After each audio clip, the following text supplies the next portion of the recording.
If you want a relationship with your adult children, you better start being one of their little friends now. What's good, y'all? I'm Lonnie Appleton. If you have a couple of minutes, I have a couple of messages. Relationships are formed on bonds. Bonds are commonalities that we find with people. Every new friend that we have started off as a stranger. They ceased being a stranger because we found some sort of commonality. Because of that commonality, you two have now started coming together and building a bond. Now you must do that with your children, because presently your children are strangers. Yeah, you may know them on the surface. You may know the things that they want you to know. But have you actually sat down with your child and became one of their little friends? Now I get it, we all say it, I definitely say it. My kid says it with me, I say it so much. I'm not one of your little friends. I ain't one of your little friends. Child, please. Stay in your place.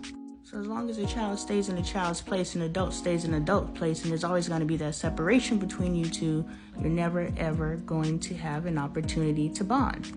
Or you will bond on superficial things. Me and my mom like to dress the same. So that's the basis of our relationship. But once your child reaches a certain age to where your conversations, where you're no longer dictating down to them, but you want to speak to them as an equal, if you never had equal conversations with them at any point in their life, they're not going to be readily open and available to having those conversations. They're going to be like, Mom, why you being so nosy? Dad, you tripping. They're going to shut you down because anytime they tried to come to you and build a bond and let you know who they truly are, you probably shut them down. Stay in your place. I ain't one of your little friends. Now, there's a difference between being a friend to your child and being one of their little friends.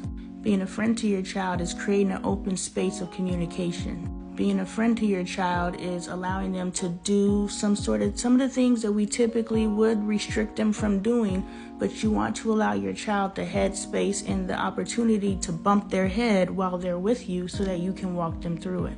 Too often we keep our kids restricted until they're 18. You could do that when you get up out my house. No, give them a chance to do it while they're in your house, respectfully, so that they can experience and come to you and say, this is what happened, and you can walk them through it. You can share your experiences. I had a friend tell me that her parents presented a facade for her. That was so mind-blowing to me, that she truly didn't know who her parents were. I don't know who my parents are because I've never asked. She didn't know who her parents were because they pretended to be other people for the children. So if you're presenting a certain veneer for your children, they're never going to attach to you. They're going to stay in a kid's place. And then when they become adults and you feel like you two are now on equal ground, they heard that you're not one of their little friends so many times in their life, they're really not interested in being one of your little friends. So start building now.